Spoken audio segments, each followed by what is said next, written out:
confia no seu Salvador, vai vê-lo sentado na glória dos céus.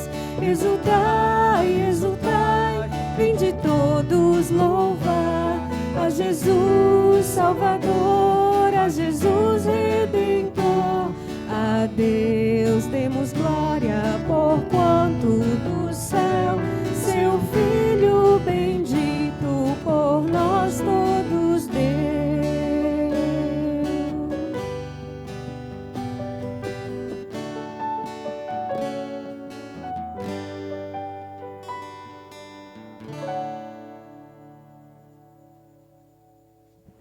Amém. Boa noite, meus irmãos. Graça e paz em nome de Jesus. Sejam todos muito bem-vindos a mais um culto de oração e doutrina.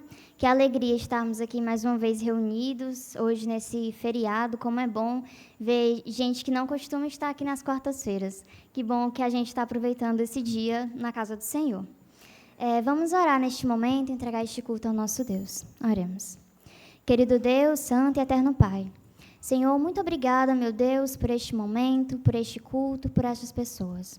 Senhor, que a Tua palavra fale aos nossos corações e que nós sinta a Tua presença, meu Pai.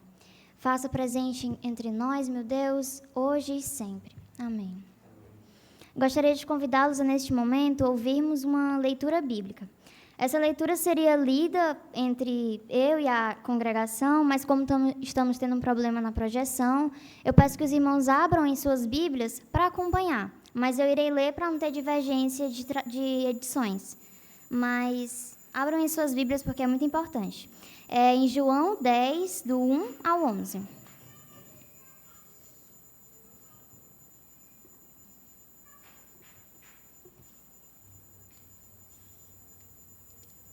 Amém? Eu asseguro a vocês que aquele que não entra no aprisco das ovelhas pela porta, mas sobe por outro lugar, é ladrão e assaltante. Aquele que entra pela porta é o pastor das ovelhas. O porteiro abre-lhe a porta e as ovelhas ouvem a sua voz. Ele chama as suas ovelhas pelo nome e as leva para fora. Depois de conduzir para fora todas as suas ovelhas, vai adiante delas, e estas o seguem, porque conhecem a sua voz. Mas nunca seguirão a um estranho. Na verdade, fugirão dele, porque não reconhecem a voz de estranhos. Jesus usou essa comparação, mas eles não compreenderam o que lhes estava falando. Então, Jesus afirmou novamente: digo a verdade, eu sou a porta das ovelhas. Todos os que vierem antes de mim eram ladrões e assaltantes, mas as ovelhas não os ouviram. Eu sou a porta. Quem entrar por mim será salvo. Entrará e sairá e encontrará pastagem. O ladrão vem apenas para roubar, matar e destruir. Eu vim para que tenham vida e vida plena. Eu sou o bom pastor. O bom pastor dá a sua vida pelas ovelhas. Amém. Estamos seguros em nosso Deus, que é o nosso bom pastor. Amém? Vamos, nesse momento, entoar cânticos e falar que o Senhor nos guarda e estamos seguros nele. Amém. Boa noite, igreja. Paz e graça. Se você não louvou o Senhor hoje, quando você acordou, a nossa vida, um eterno louvor ao Senhor, vamos louvar nesse momento, né? Esse Deus que é maravilhoso, que é acima de todos.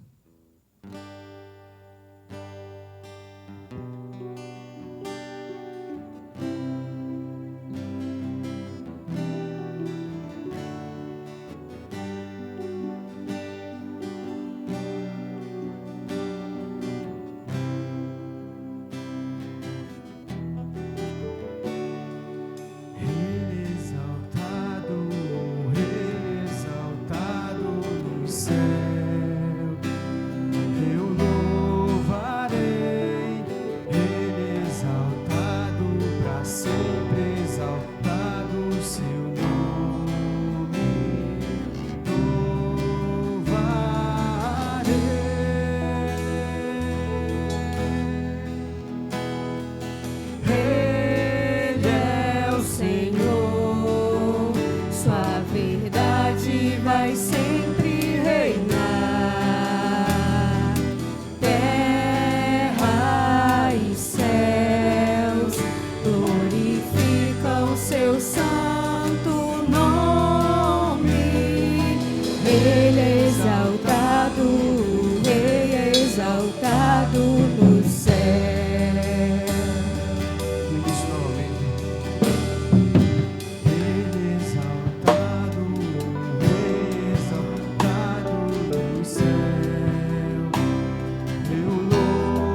louvemos ao Senhor.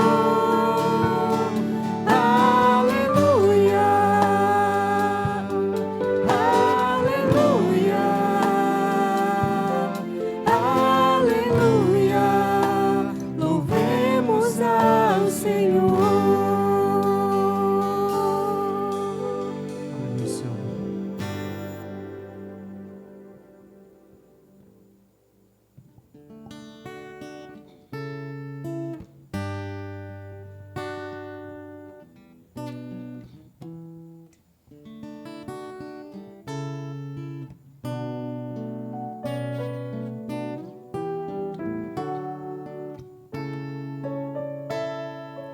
Não existe nada melhor do que ser amigo de Deus, caminhar seguro na luz, desfrutar do seu amor, ter a paz no coração, viver sempre em comunhão e assim perceber a grandeza do poder de Jesus, meu bom pastor.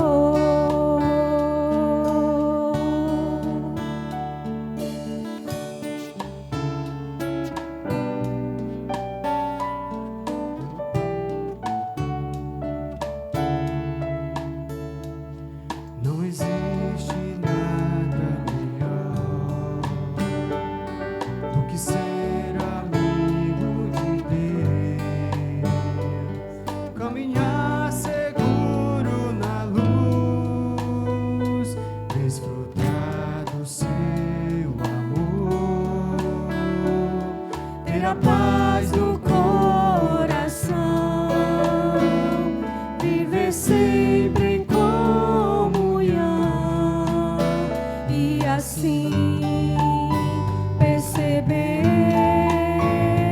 a grandeza do poder de Jesus, meu bom pastor.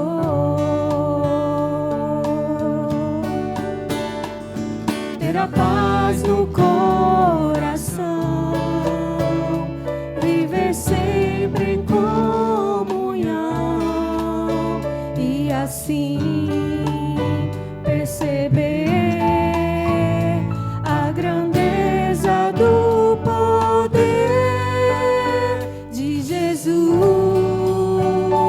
meu bom pastor. De Jesus, meu bom pastor.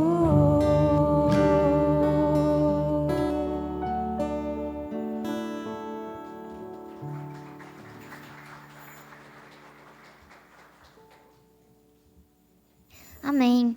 Temos o privilégio de ser não só criatura de Deus, mas filho e amigo de Deus. Que maravilha. Gostaria de convidá-los a, neste momento, continuar louvando e adorando ao nosso Deus por meio dos nossos dízimos e ofertas. Não existe nada melhor do que ser amigo de Deus, caminhar seguro na luz, desfrutar do seu amor, ter a paz no coração, viver sempre em comunhão e assim perceber a grandeza do poder de Jesus, meu bom pastor. Aleluia, Senhor. Te agradecemos, Senhor, pelo dia de hoje, Senhor. Te agradecemos porque Tu és o dono da vida, Senhor. Te pedimos especialmente hoje, Senhor, pelos dízimos e as ofertas, Senhor, depositadas na tua casa. Tu sabes todas as necessidades da tua igreja, Pai, do teu céu, Senhor. Acreditamos, Senhor, que o Senhor tem nos sustentado até os dias de hoje e sempre irá nos sustentar, Senhor. Carrega a tua igreja, Pai, como sempre carregou, Senhor. Abençoa cada irmão que está aqui, que pôde contribuir, que não contribuiu. Tu sabes a necessidade de cada um, Senhor. Supre, Pai, e te agradecemos porque todo dia o Senhor tem guardado, Pai, e não tem deixado faltar o pão de cada dia, Deus. Em nome de Jesus, Pai. Amém, Senhor.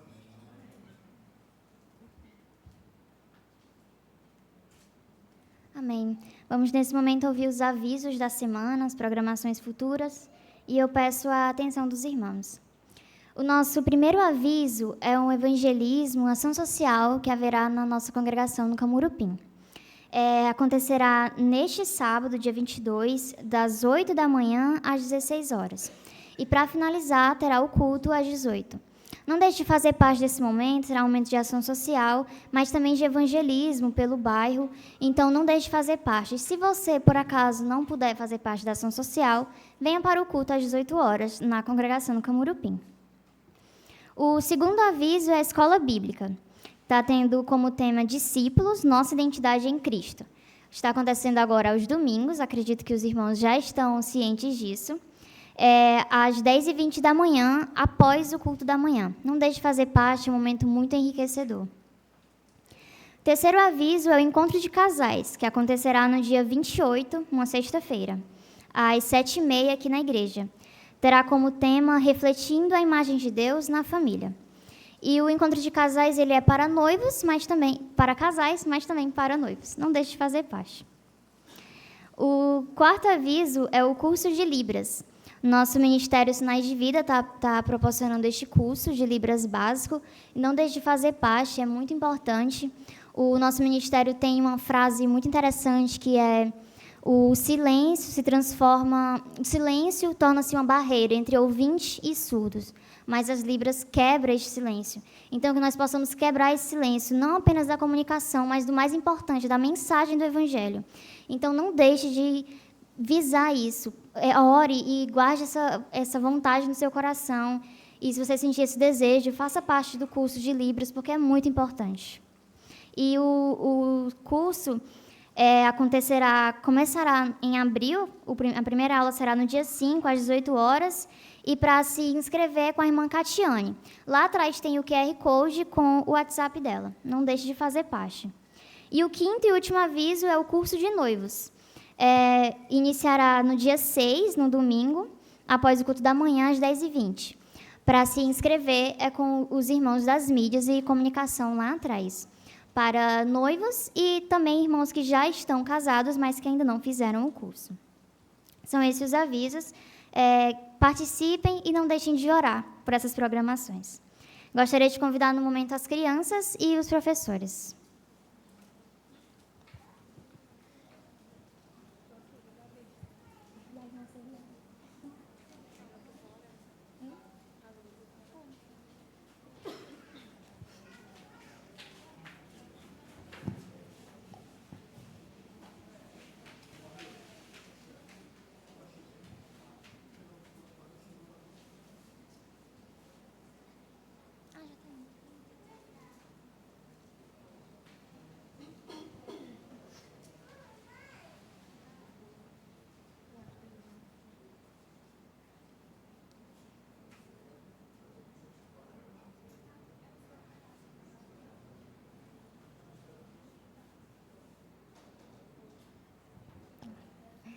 Oremos com a irmã Celiane.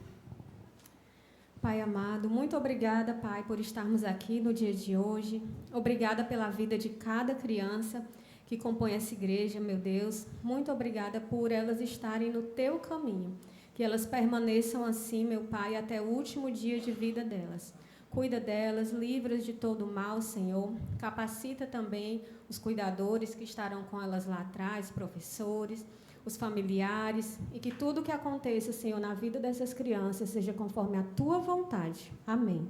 Amém.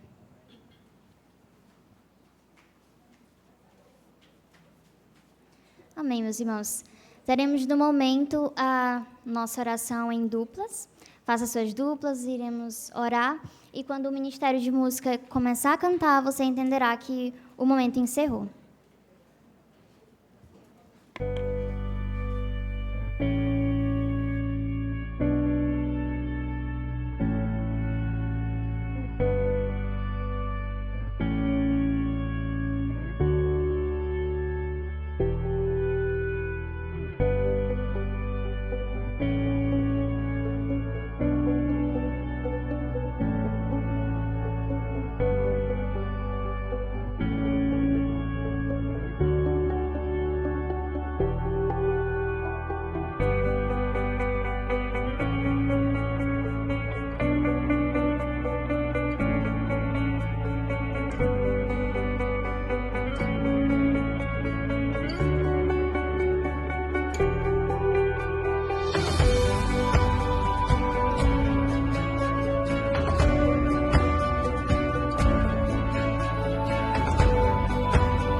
aflições eu tenho que enfrentar, mas o Senhor está sempre a me proteger.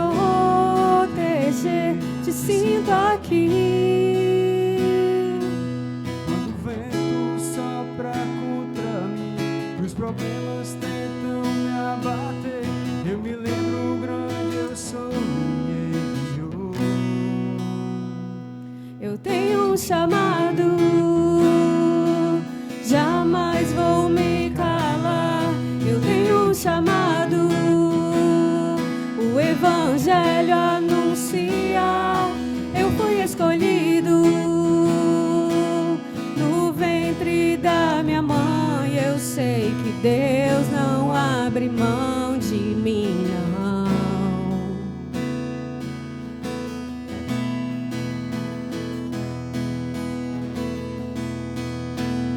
A vida é mesmo assim. Tantas aflições eu tenho que enfrentar, mas o Senhor está sempre a me proteger. Te sinto aqui. Quando o vento sopra contra mim, os problemas tentam me abater, eu me lembro grande eu sou, me enviou. Eu tenho um chamado, jamais vou me calar. Eu tenho um chamado, o Evangelho anunciar. Eu fui escolhido no ventre da minha mãe. Eu sei que Deus não abre mão de mim, não. Há muito pra fazer, não há mais tempo pra olhar pra trás. Eu tenho um chamado, jamais vou me calar. Eu tenho um chamado, o Evangelho anunciar. Eu fui escolhido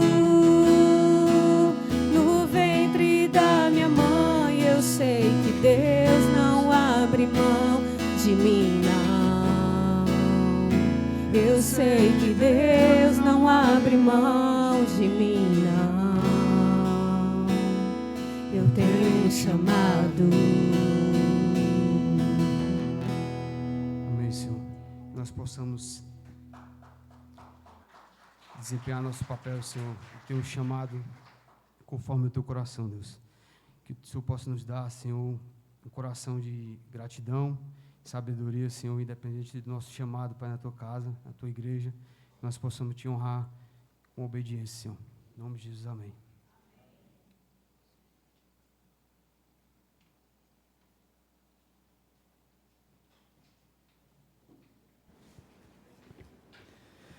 Graça e paz de Jesus a todos. Amém. Meus irmãos, vamos abrir então nossas Bíblias em 1 Timóteo, capítulo 3. Chegamos no capítulo 3 e nós vamos ver dos versículos 1 ao versículo 7. 1 Timóteo, capítulo 3, os versos 1 ao verso 7.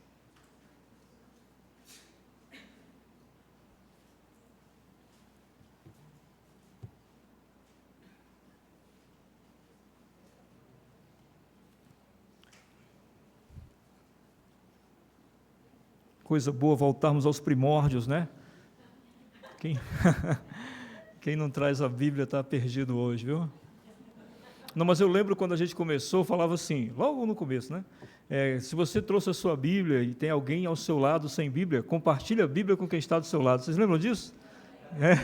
Pois é, então compartilhe a Bíblia com quem está do seu lado, tá bom? E vamos lá.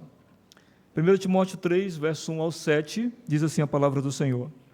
Fiel é a palavra, se alguém deseja o episcopado, excelente obra almeja. É necessário, pois, que o bispo seja irrepreensível, esposo de uma só mulher, moderado, sensato, modesto, hospitaleiro, apto para ensinar, não dado ao vinho, nem violento, porém cordial, inimigo de conflitos, não avarento, e que governe bem a própria casa, criando os filhos sob disciplina com todo respeito. Pois se alguém não sabe governar a própria casa, como cuidará da igreja de Deus?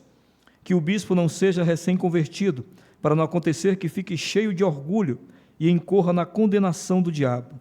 É necessário também que ele tenha bom testemunho dos de fora, a fim de não cair na desonra e no laço do diabo. Amém? Vamos orar, meus queridos. Pai bendito, estamos aqui diante da Tua maravilhosa palavra e queremos nesse instante te pedir que o Senhor nos agracie com conhecimento, com entendimento sobre ela. Que todos nós que estamos aqui hoje, ó Pai, possamos compreender qual é o papel do pastor, mas principalmente, ó Deus, que o Senhor necessita de cada um que deseja esse ofício tão gracioso e necessário.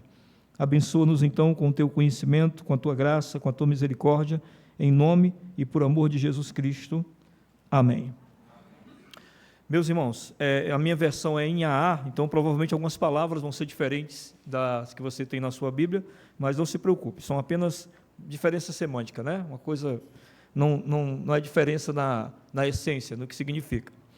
Bem, o apóstolo Paulo começa a falar sobre culto no capítulo 2. Nós vimos então que ele, quando começa a falar sobre culto, ele começa falando sobre, se você lembrar, ele fala sobre oração, sobre a necessidade da oração. Então, todo culto ele tem como um dos principais, vamos dizer assim, focos, né? Não só a adoração, mas também a oração. E, em seguida, ele fala sobre o papel das mulheres e dos homens na igreja. Foi o que nós vimos na última quarta, onde nós vimos qual era a questão do comportamento da mulher e do homem dentro da igreja. E aí, no capítulo 3, ele vai falar sobre o pastor. Ele vai falar sobre a função pastoral. Até porque dá-nos a entender que Paulo pensa, Timóteo está lá, mas alguém também pode se levantar lá com esse dom, e aí é bom que Timóteo saiba quais são as referências necessárias, as características necessárias para alguém ser pastor. Qual a importância desse texto para nós? A importância é que, no meio que nós vivemos hoje em dia, na sociedade que a gente vive hoje em dia, que é muito midiática, é muito comum a gente admirar alguns pastores, né? Nós admiramos pastores que estão nas mídias e tudo. De certa forma, é bom, tem muito ensino bom na internet e ajuda-nos bastante a divulgar o Evangelho. E tem o seu lado ruim, tem muita coisa ruim, tem muito ensino ruim. Tem também a personificação, onde você olha o pregador e você já acredita que, por ele pregar bem, então ele provavelmente deve ser um bom pastor, e essa personificação sempre pode ser falha, porque você não o conhece, você não sabe quem é essa pessoa. Por isso que muitas vezes as pessoas se horrorizam, né? Alguém cai, algum pastor que pregava muito bem, eloquentemente, né?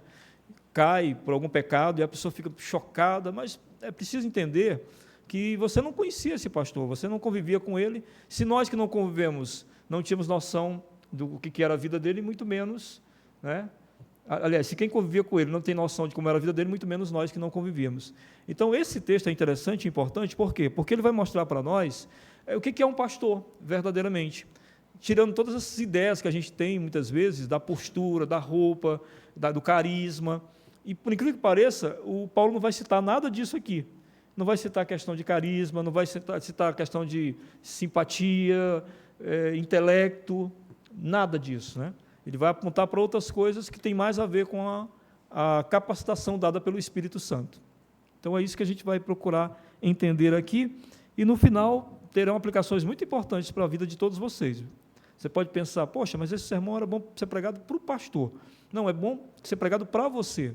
Quando você sair daqui, se tiver que sair daqui e congregar em outra igreja, é interessante que você saiba como identificar um pastor, para ver se aquela igreja você pode estar submetido à autoridade da pessoa que ali está. Amém? Então, com as suas Bíblias abertas, vamos lá. Primeiro, Paulo começa dizendo o seguinte: fiel é a palavra. Seria algo como se ele estivesse dizendo assim: creia nessa afirmação, creia no que eu vou dizer agora. E aí ele diz, se alguém deseja o episcopado, o que é o episcopado? O episcopado vem da palavra episcopos, que é a supervisão da igreja. Se alguém deseja está à frente da supervisão da igreja, supervisionando a igreja. Não é a administração orgânica da igreja, é supervisionando a vida dos crentes mesmo.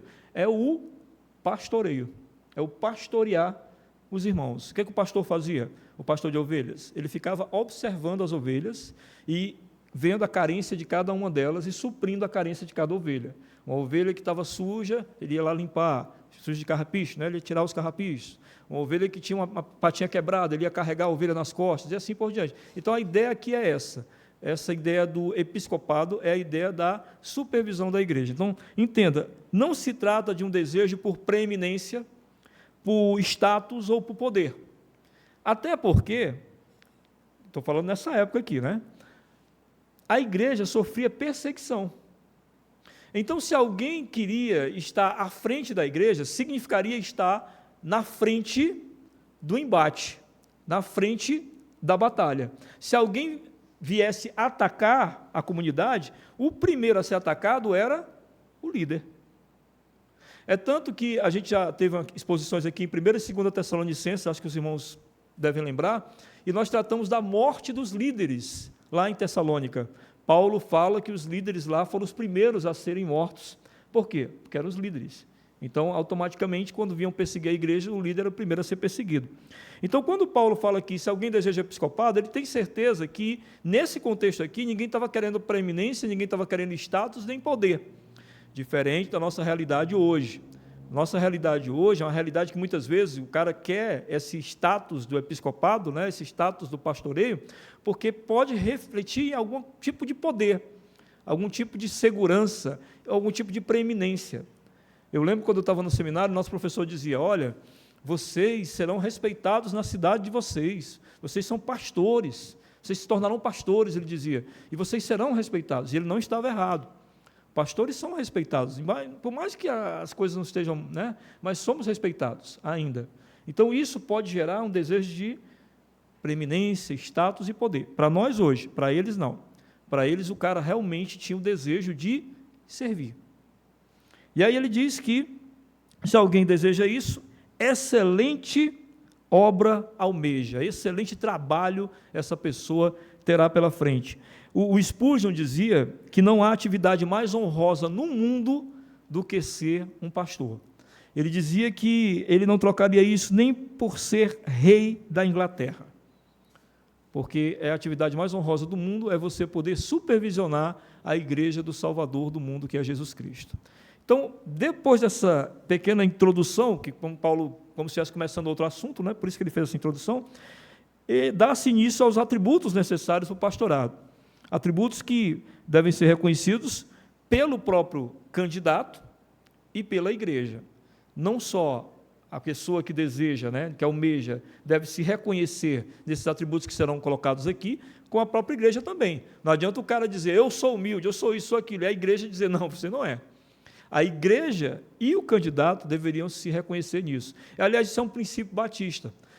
Como é que funciona na igreja batista? Quando um pastor se levanta da comunidade, a comunidade tem que afirmar o pastor, não ele. O que eu quero dizer com isso? Numa sessão administrativa, o cara não pode se levantar e dizer, com licença, pastor, eu tenho uma proposta, eu quero ser pastor. Isso vai contra a regulamentação da gente. Alguém tem que apontar, alguém tem que dizer, fulano de tal, gostaria que ele fosse considerado aqui como pastor. Entenderam? Então, a igreja reconhece junto com o indivíduo. E aí ele começa dizendo o seguinte, é necessário, pois, que o bispo, a palavra bispo aqui é episcopoi. Desculpa os gregos, né? Eu tenho que falar que é para vocês poder...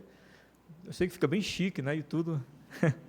Mas é para vocês poderem entender assim, as diferenças das coisas, né? Então, o episcopado é a supervisão, né? E o episcopoi é o supervisor. E aí a palavra aqui, a ideia de supervisor, né? No Novo Testamento, a mesma palavra era usada para presbítero. Bispo e presbítero é a mesma coisa. E mais, você vai ficar mais impressionado ainda. Bispo, presbítero e pastor, a mesma coisa, no Novo Testamento. Tá? Então, por exemplo, vou dar um exemplo aqui. Vou ter que abrir algumas passagens, vai ser divertido hoje. Vai ser divertido. Vocês não precisam abrir, não. Eu vou ler para vocês, eu vou poupar vocês de olhar essas páginas coladas. Né?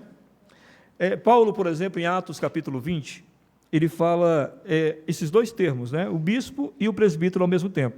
No capítulo 20, no verso 17, Paulo diz assim: de Mileto, Paulo enviou uma mensagem a Éfeso, pedindo aos presbíteros da igreja que se encontrassem com ele.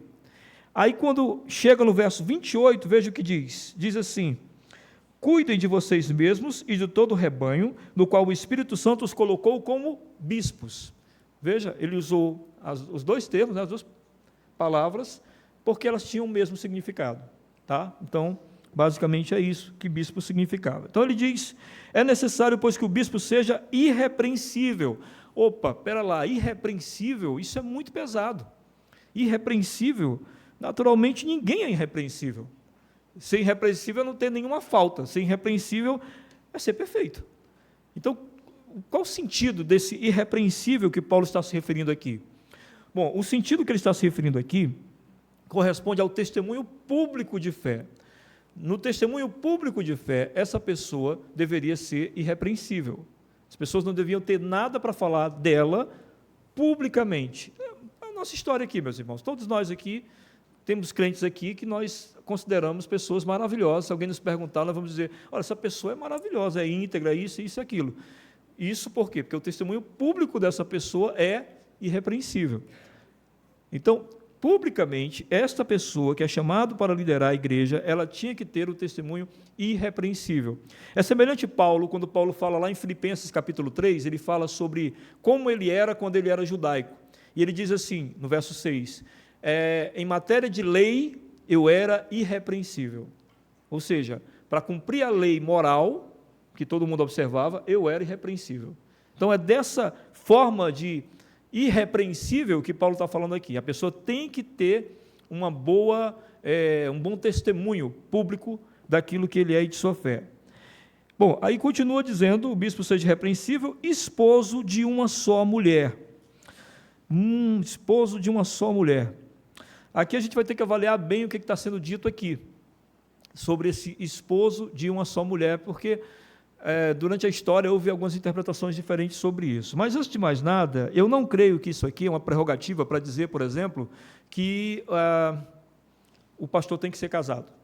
Não é uma prerrogativa aqui. Aqui Paulo está dizendo, se ele é casado, sim, que seja esposo de uma só mulher. Mas não é uma prerrogativa que ele seja casado. Por quê? Porque existiram pessoas como Paulo, que não era casado. O próprio Timóteo também não é registrado que era casado. E eles eram bispos, eles eram pastores, eles estavam sob a supervisão das igrejas. Então, aqui a gente já tem de cara. Ainda tem um dos meus heróis da fé, que é o John Stott, que não era casado, que fez voto de celibato, sendo crente, viu? Não é porque ele era padre, não, ele era pastor, mas ele fez um voto de celibato para viver a vida só para o evangelho. Então, eu não acredito, porque o texto bíblico não dá espaço para isso. Agora, essa ideia de esposo de uma só mulher, surgiram várias ideias durante a história.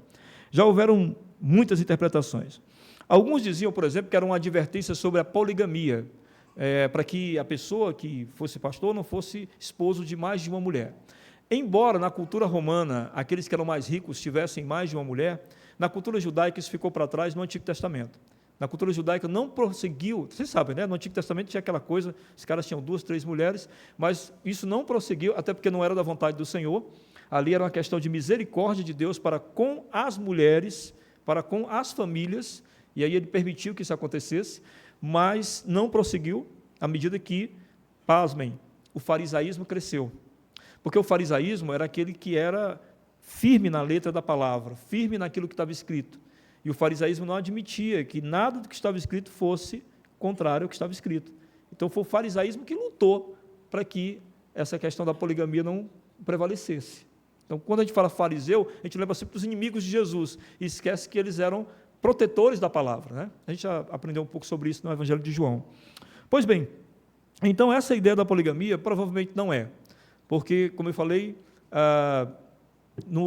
esse conceito do Antigo Testamento ficou para trás e os poderosos de Roma eram os reis, os imperadores, não iam ser, de maneira alguma, rebaixados, segundo eles, a um bispo, a um líder de uma igreja, né? Então, provavelmente, a orientação não era desse sentido. Há outros também dizem que seria uma ordem para que depois de viúvo, o bispo não empreendesse novo matrimônio, ou seja, o bispo só poderia ter um casamento. Depois, se a esposa morresse, ele não poderia casar mais. Essa ideia, quem deu foi um dos pais da igreja chamado Tertuliano. Tertuliano colocou num dos seus tratados a seguinte norma: os que se casarem 2 vezes não têm permissão de ocupar um lugar de autoridade na igreja.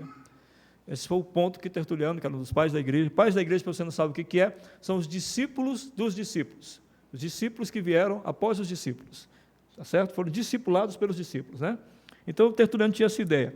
Mas a Bíblia não fala isso. A Bíblia autoriza casamento de viúvos. Naturalmente. Romanos, capítulo 7, diz para nós o seguinte: ou vocês não sabem, irmãos, Romanos 7, do verso 1 em diante, ou vocês não sabem, irmãos, pois falo aos que conhecem a lei, que a lei tem domínio sobre uma pessoa apenas enquanto ela está viva. Por exemplo, a mulher casada está ligada pela lei a seu marido enquanto ele vive. Mas se o marido morrer, ela ficará livre da lei conjugal, de modo que será considerada adúltera se, enquanto o marido estiver vivo, ela se unir com outro homem. Mas, se o marido morrer, ela está livre da lei e não será adúltera se casar com outro homem. Então, havia não é possibilidade, né? Havia a liberdade de se casar mesmo depois de viúvo. E em 1 Coríntios, capítulo 7, no verso 39, diz assim: a mulher está ligada ao seu marido enquanto ele viver, mas se o marido morrer, ela fica livre para casar com quem quiser, mas somente no Senhor. Somente se o outro que ela for casar for crente, né? Então, não era bem isso que Paulo estava dizendo. Então, Paulo não estava falando da poligamia, Paulo não estava falando que só se podia casar uma vez. Então, aqui, conclusão nós chegamos. Do que ele está falando? Bom, seria a proibição de um novo casamento rompido pelo adultério da esposa? Será que seria isso? Será que o cara é casado, aí a esposa adultera, e aí ele não poderia casar de novo? Será que seria isso? Também não. Porque Jesus permite a anulação de casamento em relação ao pecado do adultério. Mateus 9,19. Se alguém adulterar, você está livre para empreender um novo casamento. Então, resta-nos, a última opção. Paulo está falando que a condição de um candidato ao pastorado é que ele seja fiel à sua esposa. Absolutamente fiel à sua esposa. Ele não pode adulterar. Se ele adulterar, ele deixou de ser fiel à sua esposa, ele deixou de ser devoto a ela, ele deixou de dar exemplo aos fiéis, de ser inteiramente compromissado aos votos matrimoniais. Quando ele diz, então, o bispo deve ser esposo de uma só mulher, é porque só existe esta mulher para ele enquanto ela estiver viva, e nenhuma outra mais. Se outra mulher surgir, esse homem não tem mais a condição de ser um líder da igreja. Vamos em frente? Bem, aí vamos agora para os atributos mais rápidos, né? Paulo, depois que fala esposo de uma só mulher, ele vai fazendo atributos ali mais direcionados. O primeiro que ele fala é moderado. Moderado é ter domínio próprio, que é um fruto do Espírito. Então, é lógico que um bispo, um pastor, vai ter que ter o fruto do Espírito, que é o autocontrole. Então, o líder, ele deve saber, antes de mais nada, se liderar. Se ele não tiver controle sobre as suas emoções, se ele não submeter as emoções dele ao escrutínio do Espírito Santo, ele vai terminar sendo uma pessoa tempestuosa. Ninguém deseja a liderança de uma pessoa descontrolada emocionalmente. Então, é necessário que o pastor seja uma pessoa que tenha uma liderança das suas próprias emoções. Que ele saiba, por exemplo, que as coisas não têm que acontecer do jeito que ele quer, da maneira que ele pensa, do jeito que ele deseja, mas que, muitas vezes, ele será frustrado naquilo que ele quer, deseja e pensa. E, ainda assim, ele deve manter o equilíbrio emocional.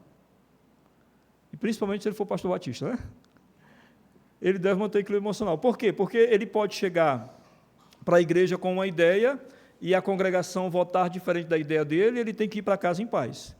Ele não pode pegar e microfone, vocês não fazem nunca o que eu quero. E joga no lixo. Não pode, ele não pode fazer isso. Até em casa ele pode se desesperar, mas na congregação ele tem que ter o controle emocional. Não, em casa ele também não pode se desesperar, porque senão ele seria hipócrita, né? Falso. Ele tem que realmente crer na moderação, ou seja, ele tem que crer que Deus está no controle de todas as coisas e que se a igreja não deseja fazer aquilo que ele disse, ou ela está melhor do que ele na percepção das coisas, ou ela vai sofrer juízo de Deus por não estar percebendo as coisas como Deus gostaria que estivesse. Ou ela será abençoada ou receberá juízo de Deus. Mas isso não tem nada a ver com ele. Por isso, ele precisa ser moderado e sensato. Sensatez é uma pessoa que vive sabiamente. Ou seja, alguém que sabe escolher com sabedoria seus embates. Não desperdiça seu tempo com o que nada produz. A pessoa sensata é uma pessoa que sabe o momento de intervir e o momento de não intervir. E isso é interessante, o momento de intervir e não intervir. O John Piper fala uma coisa muito interessante sobre isso. Ele diz que alguns pastores acabam atrapalhando o que Deus está fazendo na vida das pessoas. E aí ele conta um exemplo de uma mulher que chega para ele, chorando por causa de um pecado, e aí ele aconselha essa irmã e diz, irmã, agora é pagar o preço, tem que sofrer para poder entender o que aconteceu. E a irmã achou duríssimo e foi procurar outro pastor, que disse que ela não deveria pensar assim, que ela não deveria se julgar tanto, que ela não deveria pegar pesado demais consigo mesma, etc, etc. O que aconteceu? A irmã aceitou aquele segundo conselho, que achou muito melhor, e 1 ano depois cometeu o mesmo pecado. Por quê? Porque não foi trabalhado no coração dela como deveria ter sido, como John Piper disse, você agora tem que sofrer, que é para poder entender o que aconteceu. Então, a sensatez do pastor é isso, ele saber a hora que ele precisa intervir e a hora que ele não vai intervir, porque tem que deixar que Deus faça o melhor a ser feito. Depois, em seguida, ele fala modesto, que é ter boa reputação, que fale bem dele e não ele fale bem de si mesmo. Ele é uma pessoa modesta, ele tem que ser uma pessoa modesta, não é ele que tem que falar todo tempo de si mesmo, não é ele que tem que se exaltar publicamente todo o tempo, mas as pessoas é que devem falar dele. Se ele fala demais de si, é porque ele não tem a modéstia necessária para ser pastor. Seguinte, hospitaleiro. Naqueles tempos não haviam hotéis e nem pousadas. Quando, por exemplo, o menino Jesus nasceu, José e Maria estão procurando em casas um abrigo, alguém que possa recebê-los, porque as pessoas tinham essa tradição de receberem pessoas em casa. Alguns deles cobravam, é lógico, mas outros não, outros era só por questão mesmo da tradição judaica de hospedar pessoas. Então, o que acontece? Dentro dessa tradição judaica, que é chamado de filoxenia, que é amor pelos estranhos, isso era uma qualidade que o pastor deveria ter, naturalmente. Ele devia ser uma pessoa que acolhesse as pessoas que viessem à cidade e necessitassem estar em algum lugar. O pastor deveria ser alguém que primeiro se posicionasse nesse sentido. O pastor devia estar pronto a receber pessoas em sua própria casa. Mas o mais importante do que isso é que o pastor tem que ser uma pessoa hospitaleira, uma pessoa que acolhe bem as pessoas, que recebe bem as pessoas. Esse é o ponto. O ponto aqui não é a casa dele, o ponto aqui é ele como hospitaleiro, ele como alguém que sabe receber bem as pessoas. Seguinte, apto para ensinar. Apto para ensinar. Para supervisionar o rebanho de Deus, o pastor deve naturalmente ter conhecimento da palavra de Deus. Essa supervisão é feita por meio da palavra de Deus. E ele precisa ter conhecimento dessa palavra. Mas também, não só ter conhecimento, mas saber transmitir a palavra de maneira inteligível, em que todos possam compreender. Quando você prega, eu estou pregando aqui agora, por exemplo, tem ali o Felipe. Tem quantos anos, Felipe? Felipe tem 12 anos. Tem pessoas aqui com 50 anos, com 60, que eu não vou apontar para vocês ficarem em paz. Tem pessoas com 25, entendeu? Então, quando isso eu falei de idade, né? Mas a gente pode falar também da questão da sua escolaridade, do seu contexto social, uma série de coisas. Tem gente aqui que está passando muita dificuldade em casa, tem gente que não está tanta dificuldade assim, São vários mundos recebendo a palavra. O pastor precisa transmitir essa palavra de maneira que todos esses mundos possam recebê-la. Então, o pastor não pode se valer de muita intelectualidade, ele não está dando uma palestra num seminário teológico, numa faculdade, ele está falando para ovelhas. E aí ele precisa tratar da urgência das ovelhas, o alimento das ovelhas, precisa alimentar as ovelhas. Tem uma história que um amigo meu conta, que ele disse que uma vez foi visitar uma pequena congregação. A pequena congregação era o pastor, a esposa do pastor e os 2 filhos. E esse meu amigo foi visitar. Ele estava no interior e resolveu visitar essa congregaçãozinha. Aí ele entrou e o pastor, quando viu, ficou muito feliz, cumprimentou ele, e aí teve o culto, né? E teve a pregação. Ele disse que teve 2 cânticos e 1h10 de pregação, aproximadamente. O pastor pregou. E aí depois o pastor foi falar com ele e perguntou o que ele achou. Ele disse, você quer que eu diga mesmo o que eu achei? Aí ele falou, olha, meu pai cuida de porco aqui no interior. Quando ele vai dar comida para os porcos, quando todos os porcos estão juntos, aí ele espalha a comida assim, ó, de uma ponta a outra. Mas quando só tem um porquinho, ele bota só um pouquinho.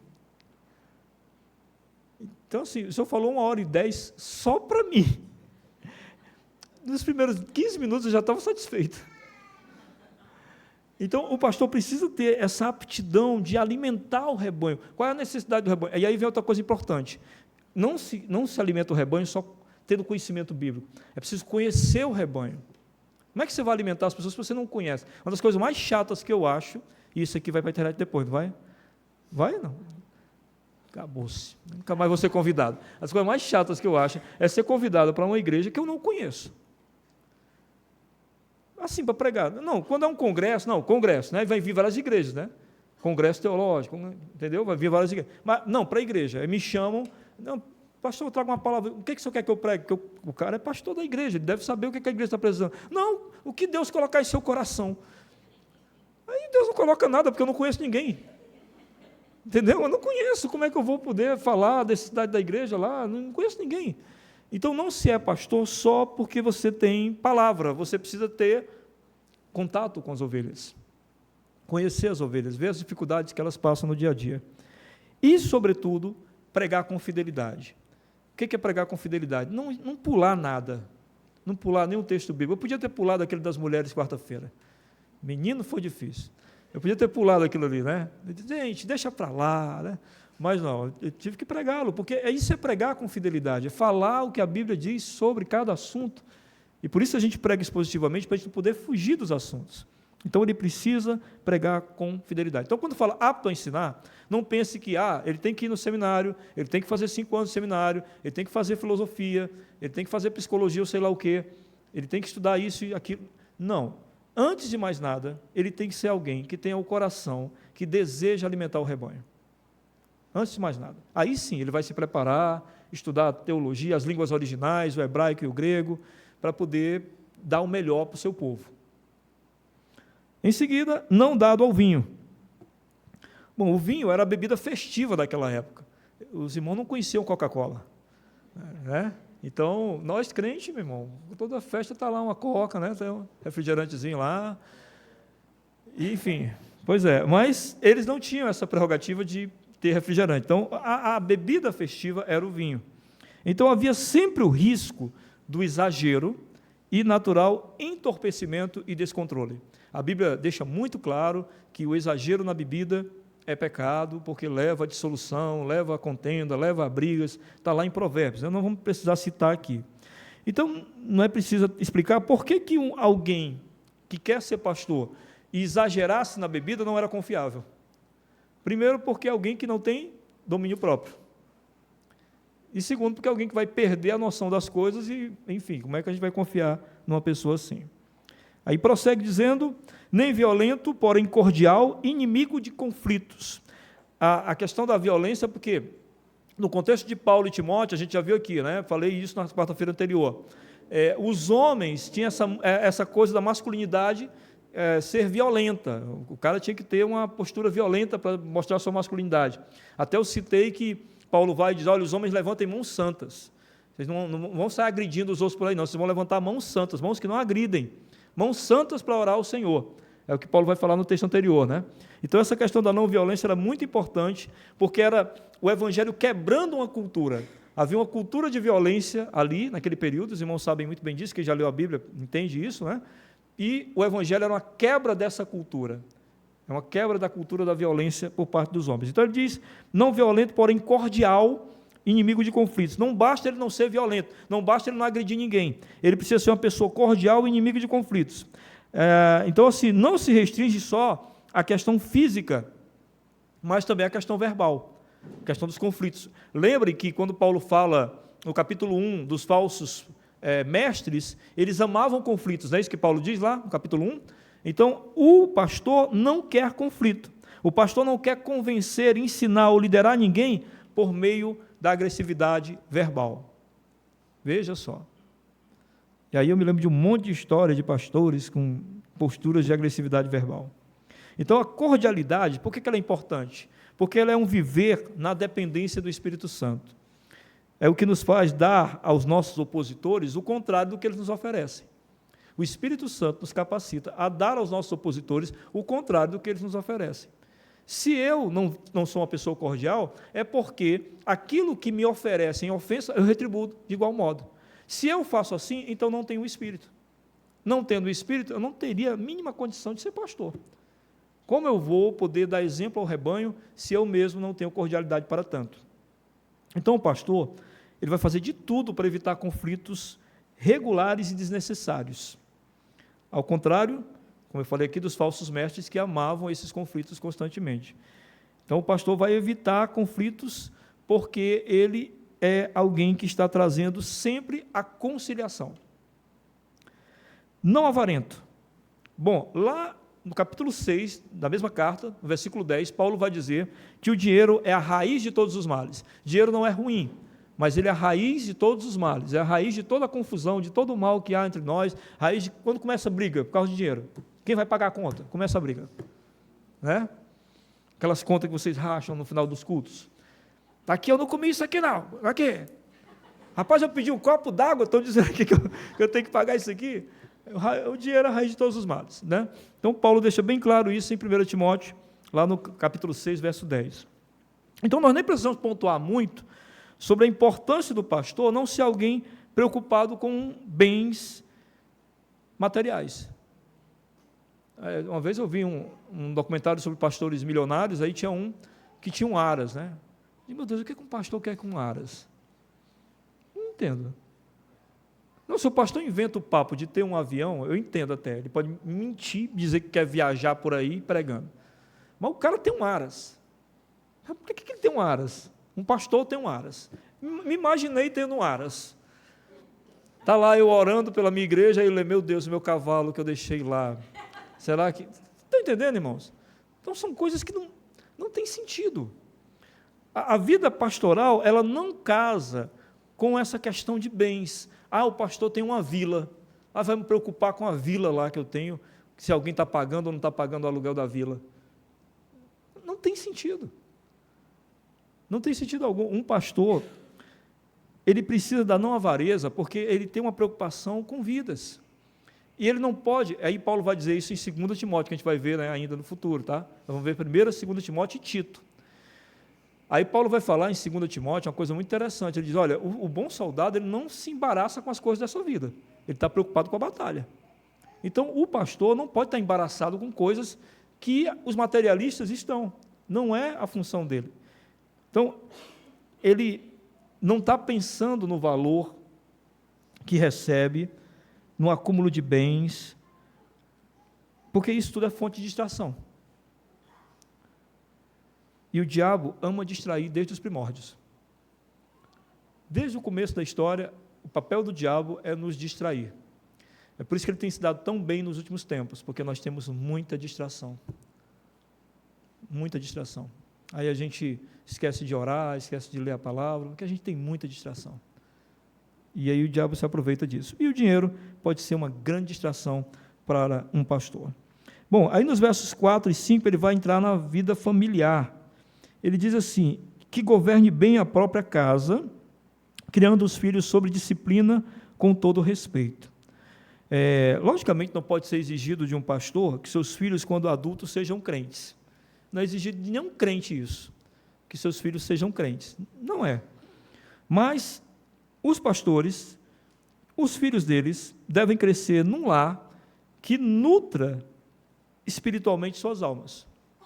Que eles sejam nutridos pela palavra de Deus, que eles sejam orientados pela palavra de Deus, que eles sejam ensinados pela palavra de Deus, como um lar de um pastor.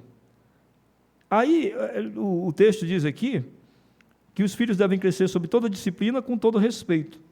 Esse respeito é o que mostra que esses filhos foram bem orientados. Muita gente cita Provérbios 22:6, e cita de maneira muito incoerente com o que o texto está querendo dizer. Provérbios 22:6 diz assim, a Roberta sabe de cabeça: ensina a criança no caminho que deve andar, e ainda quando for velho não se desviará dele. Muita gente pensa que o texto está falando sobre o Evangelho. Ensina a criança o Evangelho. Não, ali no Antigo Testamento não tem Evangelho. O Evangelho, as boas novas de Jesus não chegaram ainda. O texto está falando de princípios e valores para permear toda a vida. É disso que Provérbios fala. Princípios e valores morais. Ensina teu filho princípios e valores morais, e mesmo quando ele crescer, ele não vai se desviar desses princípios e valores morais.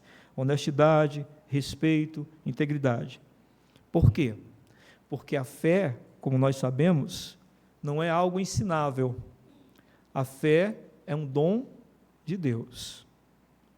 A parte que nos cabe é ensinar sobre a fé. A parte dos filhos é crer. Por isso, John Piper falou uma coisa uma vez, estou citando John Piper mais uma vez, né? John Piper é um pastor batista, para você que não sabe. Ele falou certa vez uma coisa que horrorizou muita gente. Ele diz, olha, eu sempre oro para os meus filhos para que eles sejam eleitos do Senhor. Né? Eu oro para os meus filhos serem eleitos do Senhor. Pode ser que não sejam. Então, a disciplina do lar é um reflexo para a igreja a qual o pastor pastoreia. O descuido do lar, ou o descuido da igreja, um em detrimento do outro, prova que o pastor não é um bom líder. Ele não pode descuidar nem de um nem de outro. Ele tem que ter esse cuidado com as necessidades, tanto de sua casa, quanto da sua igreja. É por isso que os irmãos mais antigos aqui lembram, muitas vezes, logo no começo da minha vida pastoral, a gente tinha uma reunião, sentava para a reunião, e aí, de repente, eu dizia, irmãos, olha, a reunião hoje vai ter 20 minutos, porque eu tenho que voltar para casa para cuidar da Marlene. Que o nosso bebê nasceu e ela não pode ficar sozinha. Porque eu precisava desse cuidado de igreja e desse cuidado de família. E o interessante é que nunca a igreja contestou o meu cuidado com a família, porque a igreja entendia que se eu estava cuidando da família é porque eu tinha capacidade de cuidar deles. E é esse o ponto aqui que nós devemos entender. Aí no verso 6 ele diz que o bispo, o pastor, né, não seja reconhecido, não seja recém-convertido, para não acontecer que fique cheio de orgulho e incorra na condenação do diabo. Paulo orienta Timóteo, então, que não escolha um novo convertido como pastor. A gente sabe que quando nós somos bebês espirituais, nós somos mais propícios a confundir as coisas. Nosso ego ainda está num processo de morte, muito inicial ainda, quando a gente é novo convertido. O ego ainda está ali morrendo. É muito perigoso a gente ser colocado em posições que a gente não está preparado ainda para estar nelas. Eu, por exemplo, me considero... foi terrível para mim, porque eu me converti em 97, em 98 eu me casei, em 99 eu fui para o seminário. No final de 99, tendo ido para o seminário no começo do ano, em julho de 99, eu já assumi a congregação em Capuã. É muito curto o tempo. Foi muito curto tudo isso para ser absolvido. E em 2000 eu assumi Planalto. Então é muito curto o tempo. Eu sou um milagre, era para ter desmoronado. Porque no começo da gente, quando é beber na fé, é muito perigoso. Eu não digo a vocês que eu não tive vaidade, deve ter tido orgulhos, vaidades, um monte de coisa. Só que Deus foi, né, cortando essas coisas. E aí é interessante que ele fala o seguinte, para que ele não seja vencido pelo orgulho e incorra na condenação do diabo. O diabo, o nosso acusador, vigia as nossas vaidades e orgulhos. É ali que ele vai nos acusar, ali que ele vai apontar os nossos erros.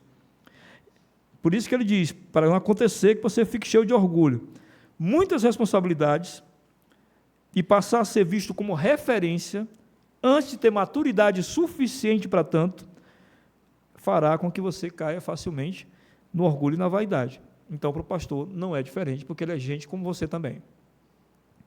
Aí no verso 7 ele diz, é necessário também que ele tenha bom testemunho dos de fora, a fim de não cair na desonra e no laço do diabo. Mais uma vez, o diabo é citado, né, como aquele que vai trazer laço e desonra. Ele precisa ter bom testemunho como os de fora. Há uma referência ao diabo aqui, né, porque o diabo pode usar tanto a questão do orgulho pessoal, quanto a questão do mau comportamento fora da comunidade de fé. E aí é legal, porque, por exemplo, os pastores batistas antigos, eles usavam o clerical onde iam, né? O clerical, aquela, parece uma coleirinha que é colocada aqui, né? O que o clerical representava? Ele representava mesmo um servo de Deus, por isso é semelhante a uma coleira. Mas por que era importante o pastor usar no dia a dia?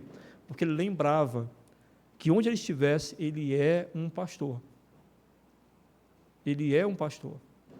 Ele não era uma pessoa comum que poderia fazer as coisas que alguns crentes comuns podem. Ele tinha um comportamento que nele representava algo, representava aquilo que ele pregava na igreja. Não que ele fosse mais especial, mas a comunidade o vê de maneira diferente, em destaque, maior do que as pessoas comuns da igreja. Então ele precisava ter essa visão, essa percepção. Porque o mundo observa a igreja e os pastores. Primeiro. Depois ela observa os crentes. Mas, em primeiro lugar, a igreja e o pastor. Esse é o pastor de tal lugar. Esse é o pastor, essa identidade é muito próxima. Ok? Vamos para as aplicações, então, meus irmãos, desse texto, que eu falei que no final tinha umas aplicações importantes para nós, né? Vamos ver aqui, então, algumas coisas que são muito relevantes. Primeiro, os pastores não são as únicas pessoas que devem ter esses atributos mencionados no texto. Você começou, de acordo com o que eu ia falando, você foi percebendo isso? Você foi percebendo, peraí, mas isso aí não é só para o pastor, não. Não é? Isso aí não é só para o pastor. Pois é, não é só para o pastor. Na verdade, grande parte dessas características devem estar em todo crente. O líder, ele exemplifica o comportamento do rebanho.